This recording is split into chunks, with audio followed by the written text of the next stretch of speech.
चौक चौराहे पर जो पुलिस की गाड़ी है, ये नरियासर थाना की गाड़ी है और ये दिखाने के लिए पूरी तरह पुलिस गश्त हो रहा है। और ये क्या लगा आपको?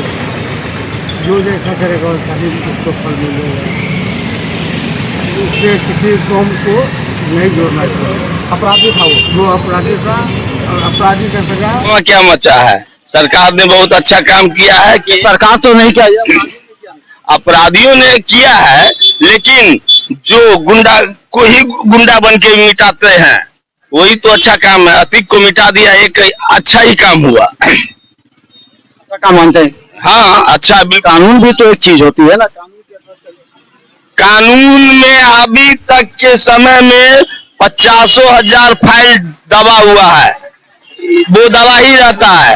ये हुआ जनता का फैसला कि जो भी गलत काम करेगा उसका गलत ही परिणाम मिलेगा।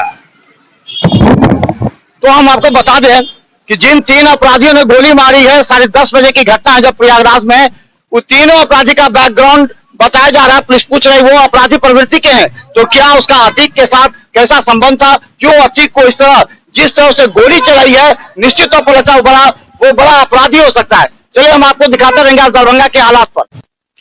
तो चलिए लगातार हम आपको दिखा रहे हैं कि कल जो अतीक अहमद और अरशद के साथ जो घटना घटी है, जो मीडिया कर्मी के रूप में आते हैं और गोली चलाते हैं, वहीं पर मौत हो जाती है और पूरी तरह पुलिस वहां पर, एक पूरा पुलिस फोर्स वहां पर है। उसके बाद इस तरह की बात हुई है।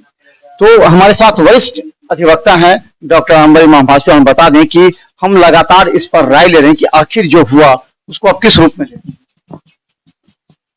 इतना तो निश्चित है कि there is no law in India.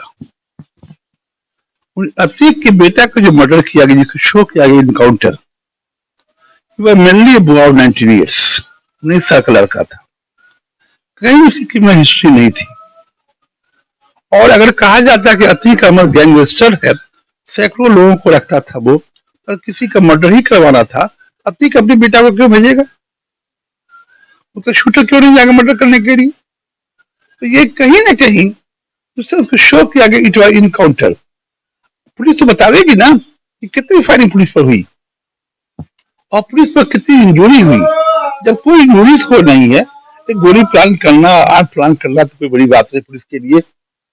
रोजों के साथ या असद का पूरा वीडियो आया है जो गोली चलाते हुए आया है। उसके बाद वहां पर एक गनमैन जो कि सरकार पुलिस का था, उसकी भी मौत हुई। तो ये तो पूरा वीडियो में लोगों ने देखा है। उसको तो इंजरी आया है, मौत कहाँ आया है? इंजरी सिर्फ आया, सिर्फ इंजरी शो किया गया।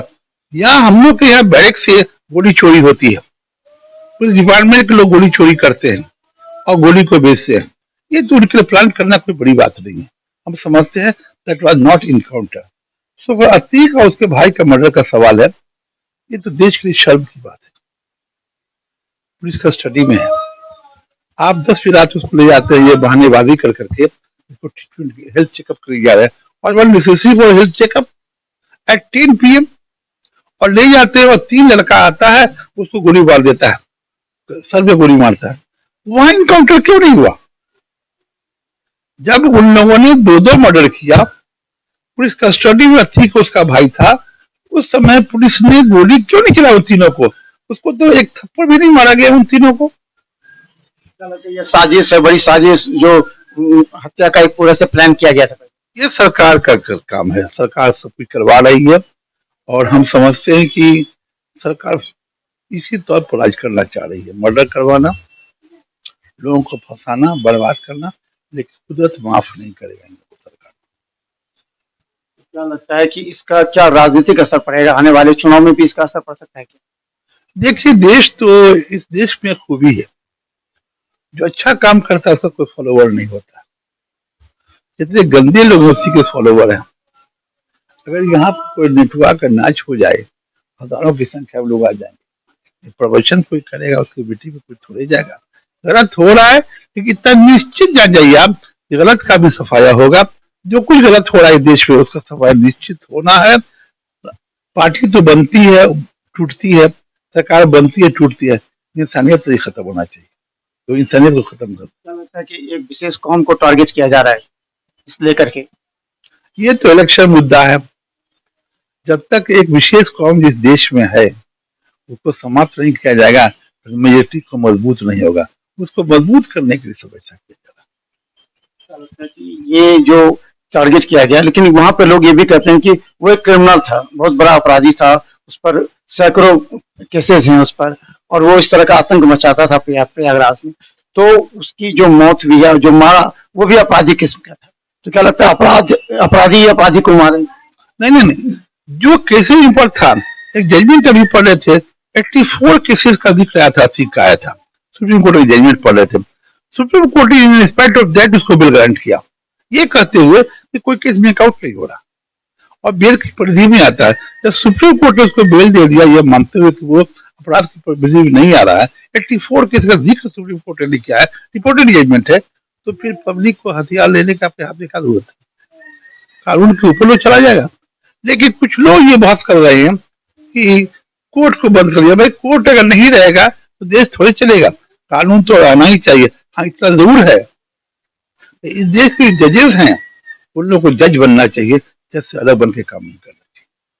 पब्लिक को कानून को अपने हाथ में नहीं लेना है, जज को कानून के लिहाज में काम करना है, और पूरी इन्वेस्टिगेशन जो होना चाहिए वो प्रॉपरली हो। सवाल ये भी उठ रहा है कि अपराधी किसी भी परिवार के व्यक्ति की हत्या कर देते हैं और उसका जो केस चलता है वो 20 साल 25 साल चलता है, उसके बाद अपराधी छूट भी जाते हैं।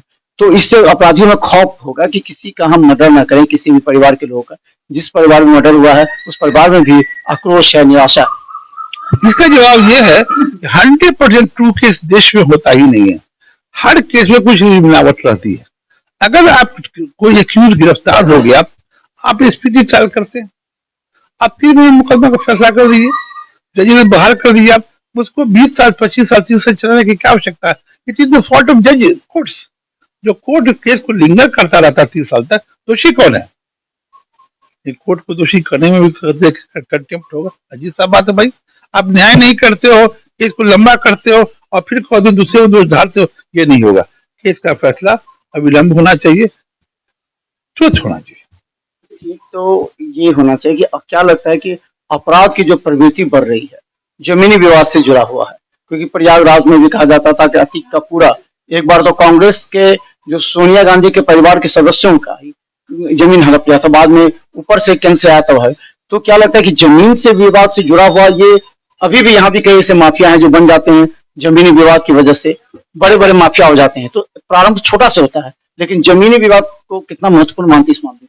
इसके दोषी थाना है, थानेदार दोषी है।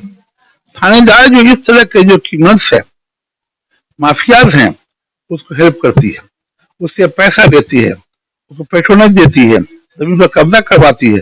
यही कारण है कि वो लोग बढ़ते जाते हैं, बढ़ते बढ़ते वो नासूर बन जाते हैं और कानून के लिए कुछ नहीं रह जाता है। इतना पैसा नाजायज कमा लेते हैं वो, सबको परचेज कर लेते हैं। इस पर किस तरह रोक लगना चाहिए ताकि यही एक हत्या और अपराध का कारण बन जाता है? ईमानदारी सबसे बड़ा हथियार है। अगर इन्वेस्टिगेशन करेक्ट हो, गवाह सच बोले, जजेस का इंसाफ सही हो और लोगों में खौफ हो लॉ के प्रति, हम गलत करेंगे तो लॉ हमको पकड़ेगा, हम समझते निजात अपने आप हो जाएगा। तो आपको हम बता दें कि बहुत सी ऐसी बातें हैं जिसको समझना चाहिए कि एक छोटा अपराधी किसी गांव से ही निकलता है, जमीन से जुड़ा हुआ काम करते हुए निकलता है और बड़ा अपराधी बन जाता है, और अंत में उसका जो हश्र होता है वो सभी देखते हैं। चाहे हत्या किसी की भी हो, वो निश्चित तौर पर भारतीय संविधान के अनुसार गलत है और उसे कानून के तहत ही सजा मिलनी चाहिए। देखते रहिए बिहार मित्र न्यूज़। एक बड़ा प्रश्न उन्होंने उठाया है कि रात में 10:30 बजे मेडिकल जांच का क्या औचित्य बनता है? इस बात की जानकारी सरकार को देना ही चाहिए। देखते रहिए बिहार मित्र न्यूज़। धन्यवाद।